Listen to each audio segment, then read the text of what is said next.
Bom dia! Mais uma quarta com a Marta e hoje o assunto eu amo, a importância das fibras. A gente vai aprender hoje tudo sobre as fibras e como consumir, como incluí-las e por que é tão importante tê-las na nossa alimentação. Vou tirar uma mensagem do potinho dos desejos. Entre a realidade e o sonho, existe a coragem para dar o primeiro passo. Nossa, muito legal. E você está aqui para dar esse passo. Não sei se é o primeiro, mas é um passo para se atualizar na ciência da nutrição. Bom, fibra. O título da live é Fibra Alimentar e Controle Glicêmico em Pacientes Diabéticos. Tá. Mas é aquela história, não é só para quem tem diabetes, é para todo mundo. Então a gente vê, eu falei na live da semana passada, como que a gente faz o acompanhamento do diário alimentar do paciente.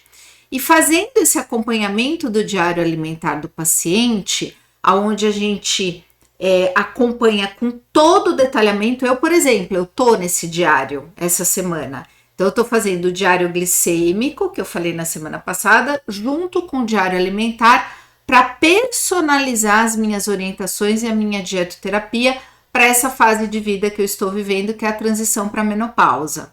E aí, com toda essa experiência, que a gente já faz isso na clínica há pelo menos 1 ano e meio, esse monitoramento, a gente identificou que a maior parte das pessoas não consome a quantidade de fibra necessária no dia a dia, e nem na média. Muitos pacientes ficam bem abaixo disso. E aí, como a gente conta, né? A gente consegue entender que isso acontece.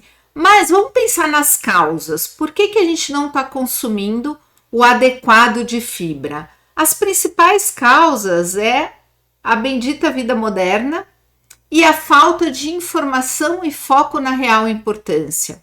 Então, às vezes a gente fala, não, mas eu como verdura e legume no almoço, mas não é o suficiente. Ah, eu como fruta, mas não é o suficiente. Então, por conta dessa vida moderna, dessa falta de informação e foco, o meu consumo de fibra acaba ficando muito baixo.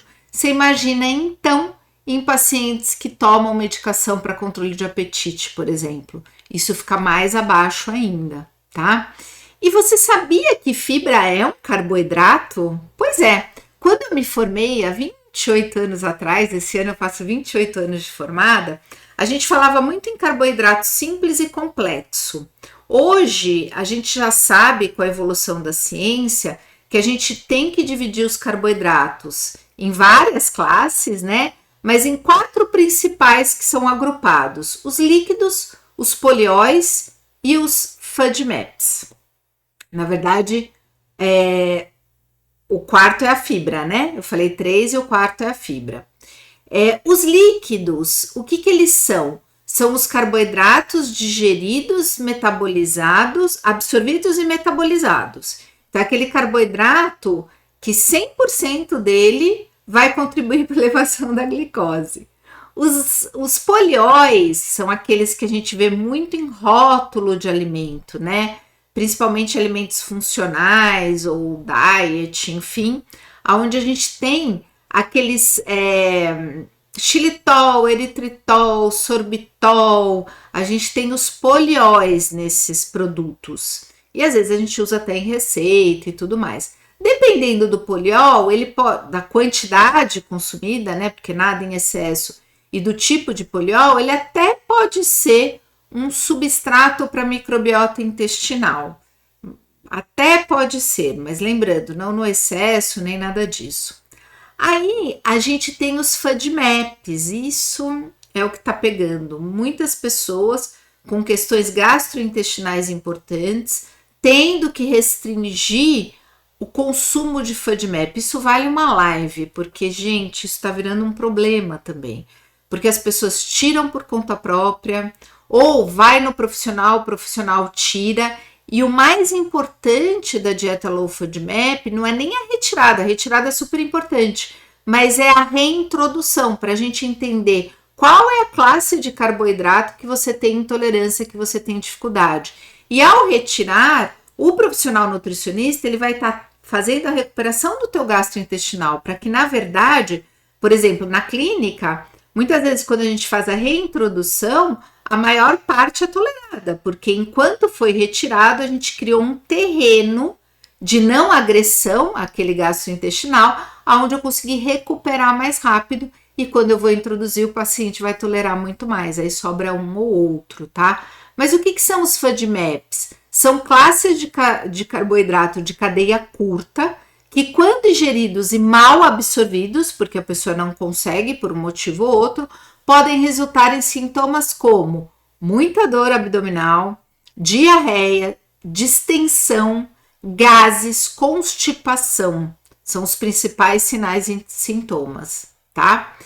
E aí a gente tem as fibras, que é o nosso assunto de hoje. Mas lembra, fibra é um tipo de carboidrato, onde os principais são os líquidos, os polióis, os FODMAPs, e agora a gente vai falar dos não digeríveis, que são as fibras. A grande parte, né, da fibra, ela não é digerida e nem absorvida. Então, ela vai apresentar efeito mínimo sobre a glicose sanguínea e ainda vai colaborar para um impacto glicêmico pós-prandial muito melhor, tá? Então, elas são muito, muito importantes. Muito mesmo. E aí, tem uma coisa que a gente precisa falar, que elas têm um papel fundamental na saúde do trato gastrointestinal, que eu também vou abordar isso. Mas antes, vamos falar especificamente sobre os tipos, né? A classificação das fibras conforme a sua solubilidade. As fibras são tão importantes que elas têm, assim, várias características. Então, a primeira que você aprendeu é que ela é um carboidrato que não é totalmente absorvido, digerido, que colabora para a saúde intestinal e colabora para a resposta glicêmica pós-prandial. Olha que fantástico, certo? E a classificação, de acordo com a sua solubilidade, ela é classificada em fibras insolúveis e solúveis. O que são fibras insolúveis? Não são viscosas, são formadoras de volume fecal. Então, muitas pessoas falam isso. Ai, mas eu faço pouco cocô. Meu intestino não funciona direito, que vai ser um tema de uma próxima live, a constipação, que tem crescido muito, infelizmente, né? Elas são lentamente fermentáveis no cólon, tá? E agem principalmente no intestino grosso, produzindo fezes mais macias e acelerando o trânsito colônico. Então, são super importantes na constipação, por exemplo. E nós temos as solúveis, que elas têm a capacidade de retenção de água e possuem a propriedade de formar géis em solução aquosa. Uma vez no estômago e no intestino delgado, as fibras solúveis aumentam a viscosidade do bolo alimentar, diminuindo a atividade de certas enzimas digestivas, influenciando diretamente na taxa de digestão e absorção dos nutrientes. Elas são mais fermentáveis que as insolúveis. Então, a gente tem que ter mais cuidado ao colocar as fibras solúveis para aquele paciente que não está acostumado com fibra. Não que a gente não vá colocar, mas a gente vai colocar aos poucos. É só isso que a fibra faz. Ainda vocês vão ver muita coisa, mas olha que absurdo, né? É muito poder, sendo que grande parte da população não consome o mínimo necessário. Exemplos, né, de fibra solúvel, que a gente acabou de falar, que tem toda essa capacidade, retém água, melhora a digestão, a absorção dos nutrientes. O que é? Aveia, que olha, no mundo do diabetes um monte de gente tem preconceito com a aveia, né? Frutas, vegetais, leguminosas, e aí coisas que a gente chama de... eu chamo de módulo de fibra, né? Como o psyllium puro, é uma fibra. A inulina, as gomas. A fibra insolúvel, que a gente tem cereais, leguminosas, alimentos ricos em hemiceluloses e pectinas, que é uma fibra solúvel.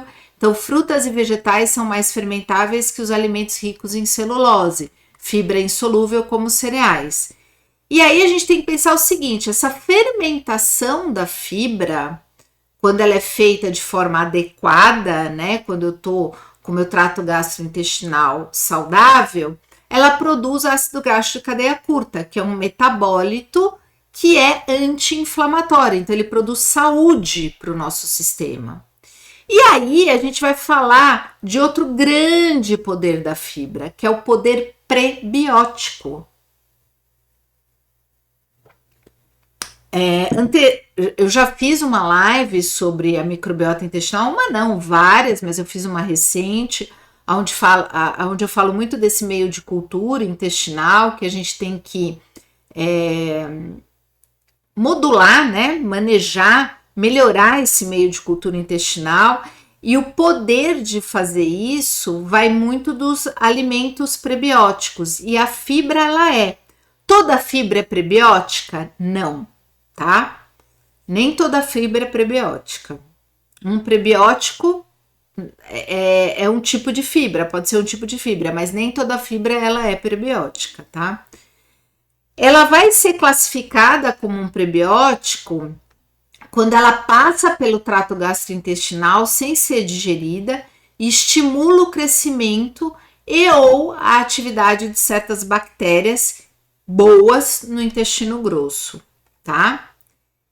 Então, assim, as fibras prebióticas, como eu falei, elas são fermentáveis, porque elas precisam produzir ácido graxo de cadeia curta, e elas vão diminuir a inflamação e a permeabilidade intestinal, que eu já falei desse assunto aqui também, tá? Mas essas fibras prebióticas, elas também têm outros benefícios. Presta atenção. Homeostase metabólica, saciedade, melhoram a absorção de nutrientes, aumentam a produção de complexo B, dentre outros. Olha o poder, né? Olha o poder.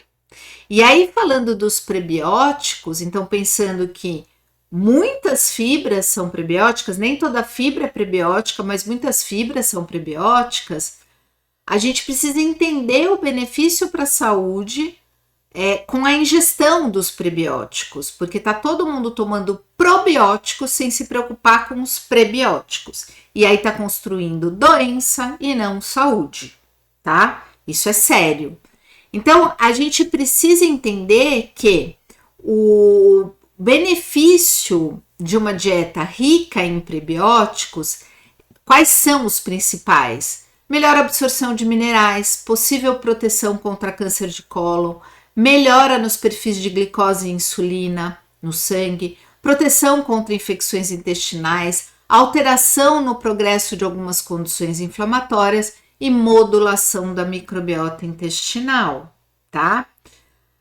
E as fibras alimentares de alto efeito prebiótico, quais são elas, Marta? Pois é, vou medir minha glicemia aqui para mostrar para vocês que eu estou escaneando. Falei tanto na live da semana passada. Ai, tá linda, 89. Fibras alimentares de... Lembrando que eu não tenho diabetes, tá? Nem pré, nem nada. Eu tô fazendo monitoramento com a equipe da clínica para ajustar meu estilo de vida, minha dietoterapia, para essa transição para menopausa. Então, as fibras alimentares de altos efeitos prebióticos, quais são? GOS, que são os galactoligosacarídeos, a inulina, os frutoligosacarídeos e os SHOS, tá? Tem grandes poderes. E aí, se a gente for pensar, por exemplo, o que tem GOS, né? Eu separei um pouquinho aqui para vocês. Lembra que a gente está falando de fibra prebiótica, não que as outras fibras não sejam importantes, elas vão ter outras ações, mas a gente está falando de modulação da microbiota intestinal, de manejo.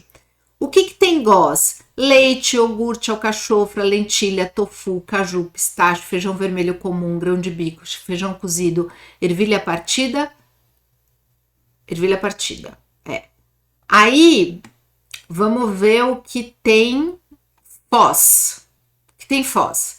Agave, raiz de acon, alho, cebola, alho poró, raiz de chicória, alcachofra, aspargo, banana, raiz de bardana. O que tem chós? Leite, mel, legumes, frutas e raiz de bambu. Então a gente falou de gós, foz, chós. E vamos falar da inulina. Então, verdura de dente de leão, alcachofra, alho poró, banana, raiz de bardana, raiz de acon e nabo. Olha que importante. Eu tô fazendo até um material para clínica, porque eu sempre tô me atualizando quanto ao gastrointestinal, porque quem me conhece sabe o quanto eu gosto dessa área, e é o grande modulador do nosso sistema, né? Como eu acredito em construção de saúde, eu tenho que entender muito de reparo de gastrointestinal, porque é ali que a gente vai ter a certeza de melhorar a nossa saúde, né? Modulando ali. E aí os estudos mostram que nós precisamos de 2 a 4 classes de prebióticos, de cada prebiótico, para construir uma saúde intestinal bem interessante. Então, a gente sempre considera isso na dietoterapia dos nossos pacientes na clínica, porque, lógico, a gente não coloca tudo de uma vez, mas conforme a gente vai construindo esse novo meio de cultura, a gente vai inserindo esses alimentos prebióticos de classes específicas na vida do paciente conforme a tolerância. Por quê? Lembra que tem umas que fermentam muito, que são justamente as prebióticas? Eu preciso ter cuidado ao aumentar a quantidade de fibras do paciente. Precisa ser aos poucos, para que não ocorra muita flatulência. O paciente, muitas vezes ele está com gastrointestinal comprometido, você coloca um monte de fibra, ele vira um balão, né? Ele não consegue nem andar. Tem paciente que passa tão mal. Nossa, mas eu tô comendo tão saudável, meu abdômen tá distendido, tal. Não é assim, tá? É aos poucos. Precisa ser gradual. Isso vai dar tempo para quê? Para que as bactérias intestinais se adaptem à maior quantidade de fibra prebiótica que chega ali no intestino grosso, tá? Então é muito, muito importante a gente fazer isso com calma, com cautela, e é o que eu falei na live da semana passada, individualmente. Então, a medicina personalizada, ela é um fato, não tem mais como a gente fugir disso. E graças a Deus, porque, como eu falei na live da semana passada, muita coisa que é para mim não é para você, e vice-versa. E muita coisa que talvez eu achasse que fosse para mim, que era um sacrifício eu fazer, eu nem precisava fazer. Eu precisava concentrar minha energia em outra coisa que vai fazer muito mais efeito na minha saúde. Espero que você tenha gostado da live de hoje e te vejo na próxima quarta.